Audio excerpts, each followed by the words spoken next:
Subscribe to my channel and hit the bell icon so you never miss any video from my channel.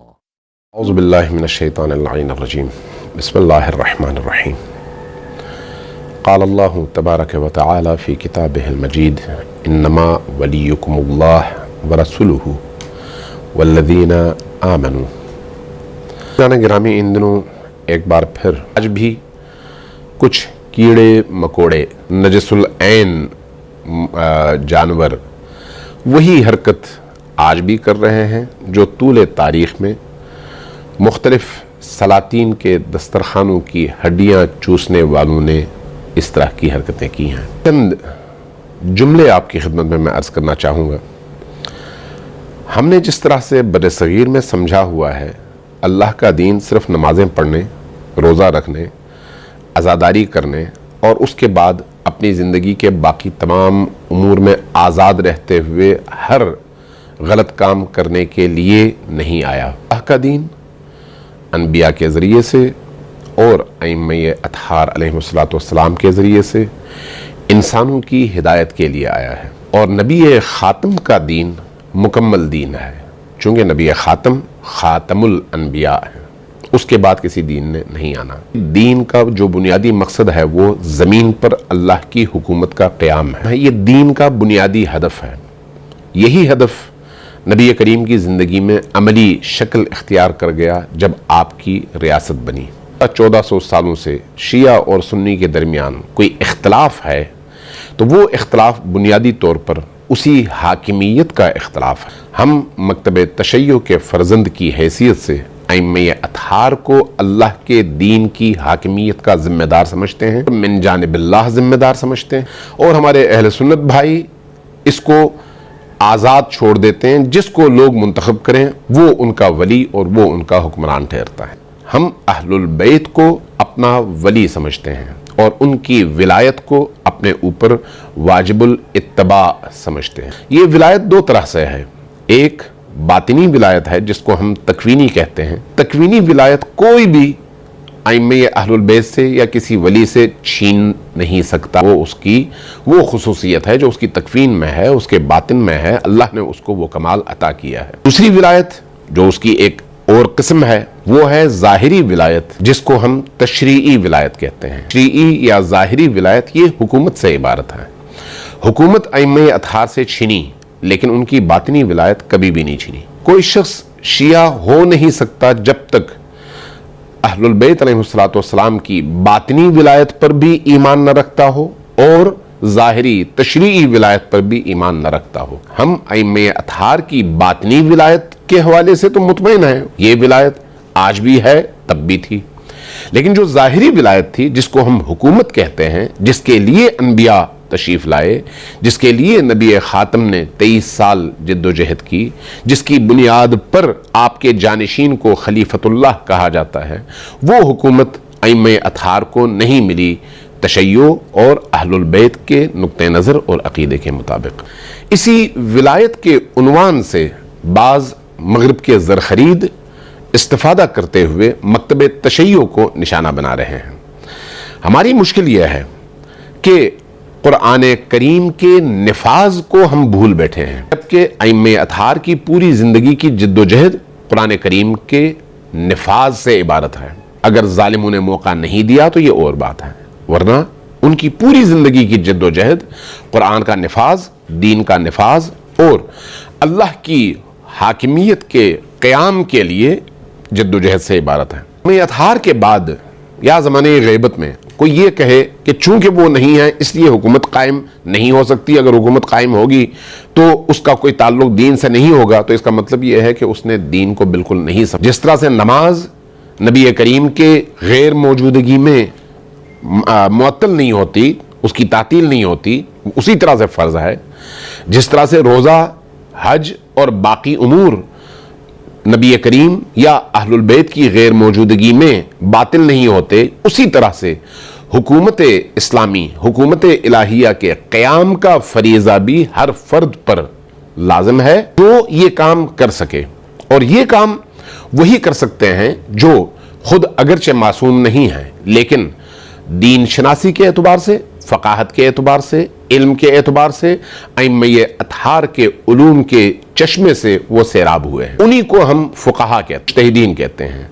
और जब किसी शख्स के बारे में ये साबित हो जाए कि वो इल्मी हवाले से, फ़िक़ही हवाले से, मारिफ के हवाले से, कुरान और सुन्नत के फ़हम के हवाले से अइम्मे अतहार के उस सरचश्मे से फैज़याब हुआ है और वो साहिब नज़र है, तो उसको हम मुज्तहिद कहते हैं। मुज्तहिद की तकलीद भी वाजिब है, और अगर वो मुज्तहिद अइम्मे अतहार की तअस्सी में हुकूमत इलाहिया के क़याम के लिए जद्दोजहद करता है तो उसका साथ देना भी फ़र्ज़ है। अगर वो हुकूमत कायम होती है तो फिर उस हुकूमत की तक़वियत भी फ़र्ज़ है। जो हुकूमत होगी ये ना अरबी होगी, उर्दू होगी, न मुहाजिर होगी, न पंजाबी होगी, न फारसी होगी, ये इलाही हुकूमत होगी। अफ्रीका में भी कायम हो तो वो इलाही हुकूमत है, हिजाज में कायम हो तो वो इलाही हुकूमत है, ईरान में कायम हो इलाही हुकूमत है, पाकिस्तान में कायम हो इलाही हुकूमत है। इसलिए कि इस हुकूमत के निफाज का ताल्लुक किसी जबान, किसी रंग, किसी जोग्राफिया और किसी खास कौम से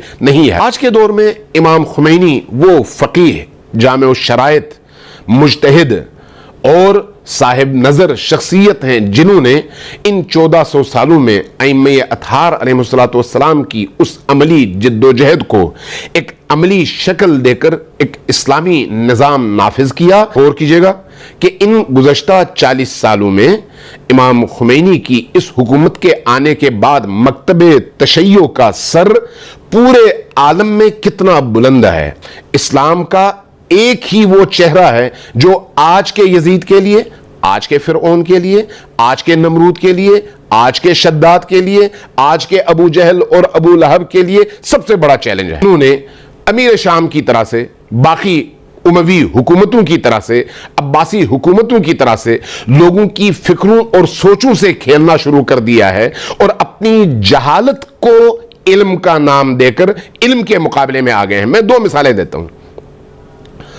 अमीर शाम के दौर में दमिश्क में एक शख्स आया और अमीर शाम के दरबार में आकर कहा कि मैं कूफा से आया हूं, ये ऊंटनी, ये ऊंट मेरा है और ये शामी शख्स इसका दावेदार है कि ये ऊंट इसका है। शामी को बुलाया, पूछा कि तुम्हारा क्या दावा है। उसने कहा कि ये ऊंटनी मेरी है और मेरे पास इसके 40 गवाह हैं। कहा 40 गवाह ले आओ। 40 गवाह ले आए। लाने के बाद अमीर शाम ने ऊंट को हवाले कर दिया शामी के। शामी लेकर चला गया।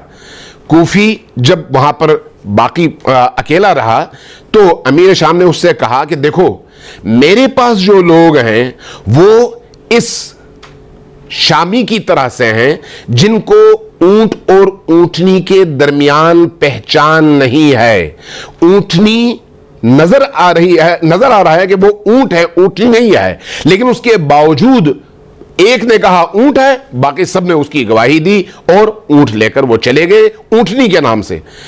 जाकर अली इब्ने अबी तालिब से कहना कि ऐसे जाहिलों की मेरे पास एक पूरी फौज है, मेरा कैसे मुकाबला करोगे। उसी जहालत का आलम आज भी है अवामुन नास में, और हमारे दुश्मन हमेशा लोगों की जहालत से इस्तिफादा करते हैं, अमीरुल मोमिनीन के खिलाफ भी और अमीरुल मोमिनीन के जानशीनों के खिलाफ भी और उन जानशीनों के बाद आने वाले फुक़हा और मुज्तहिदीन के खिलाफ भी। आज 6 जुलाई का जो इज्तिमा का प्रोपेगेंडा चल रहा है वो उसी जहालत के फरोग का और हक के मुकाबले में बातिल और नजासतों को हक का लिबास पहनाकर खड़ा करने का मिशन। अब हमारे दुश्मन बड़े दुश्मन हैं, आलमी ताकतें हमारी दुश्मन हैं। तशय्यो की दुश्मनी आलमी ताकतों की तरफ से है। ये जो 6 जुलाई का प्रोपेगेंडा करने वाले और उसकी तरवीज करने वाले चंद कीड़े मकोड़े, इन कीड़े मकोड़ों की हैसियत कीड़े मकोड़ों से ज्यादा नहीं है। ये एक 16वें 17वें ग्रेड के एक छोटे से अफसर के कदमों पर बैठकर चंद लिफाफे लेकर फकाहत और इज्तिहाद और तशय्यो की तारीखी मीरास पर थूकने के लिए खड़े हुए हैं, लेकिन इनकी थूक इनके अपने चेहरों पर आती है, फकाहत के चेहरे को इससे कोई फर्क नहीं पड़ता। इनको अमरीकी जुल्म सितम नजर नहीं आता, इनको इसराइल के जुल्म सितम नजर नहीं आते, इनको यमनियों के उजड़ते हुए घर और आबादियां नजर नहीं आती, इनको फलस्तीन में होता हुआ जुल्म नजर नहीं आता, इनको नाइजीरिया में होता हुआ जुल्म और बर्बरियत का वो तारीखी दौर नजर नहीं आता, इनको तबाहाल शाम नजर नहीं आता, इनको दाइश नजर नहीं आती, इनको तालिबान नजर नहीं आते, इनको वो लोग जो सुन्नियत का लिबास पहनकर नासिबियत और तकफीरियत की मुहिम चलाकर मजलूमों को हर रोज निशाना बनाते हैं, वो नजर नहीं आते। इनको कौन नजर आता है? मकतबे तशय्यो का मुहाफिज फकीह, उसको निशाना बनाते हैं। इनको कौन नजर आता है? वली फकीह, जिसकी जिंदगी इतनी पाकीज़ा है कि वहां पर एक डॉट सियाह नुक्ते का तसव्वुर भी मौजूद नहीं है, अगरचे वो मासूम नहीं है। लेकिन शख्सियत को निशाना बनाने के लिए आज चंद सिक्के काम आ रहे हैं। ये उमर साद के प्यादे हैं। जिस तरह से करबला में उमर साद को एक तरफ हक नजर आ रहा था, दूसरी तरफ बातिल नजर आ रहा था, लेकिन रई की हुकूमत के ज़ुअम में और ख्वाहिश में वो हुसैन के मुकाबले में, हुसैन इब्न अली अलैहिस्सलाम के मुकाबले में खड़ा हुआ और पहला तीर चलाकर कहा कि मेरे आकाओं से कहो कि पहला तीर उमर साद ने चलाया था।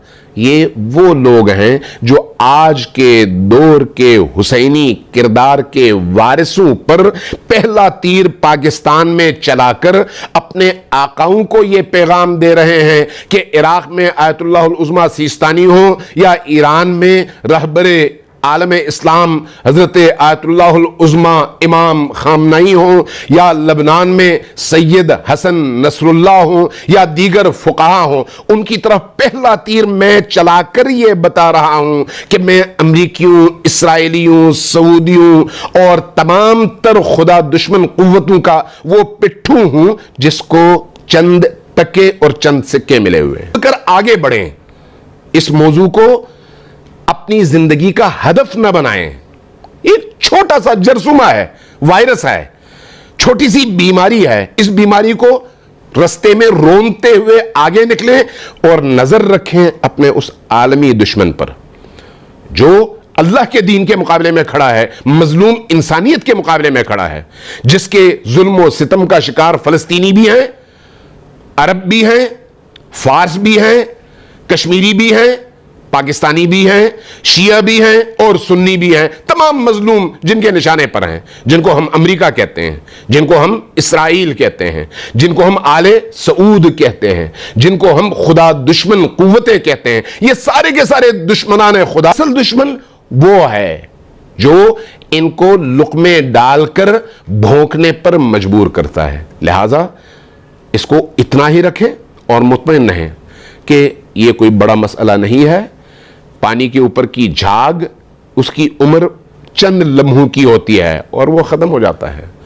वैसे भी हमें चाहिए कि अपने सफ़ू में मौजूद गालियत को, अल्लाह के दुश्मनों को, अइम्मे अतहार के दुश्मनों को अलग करें। अगर इस तरह से अलग होते हैं और अपना गंदा और कसीफ चेहरा आलम इस्लाम को दिखाते हैं तो कोई हर्ज नहीं है, उनको अलग होने दें ताकि गंदा और पाकीज़ा अलग अलग हो और पता चले कि ये वो गंदगी है जो मकतबे अहलुल बैत के सफ़ू में घुसकर अहलुल बैत के पाकीज़ा मकतब के चेहरे को मस्क करने की जिम्मेदारी लेकर आए हुए थे। इनको बरबला होना। अपने ज़माने के औलिया, अपने ज़माने के वली फ़कीह, अपने ज़माने के फ़ुक़हा मुज्तहिदीन की हिमायत और उनके पीछे पीछे चलने की तौफीक अता फरमाए। वस्सलामु अलैकुम वरहमतुल्लाहि वबरकातुहू।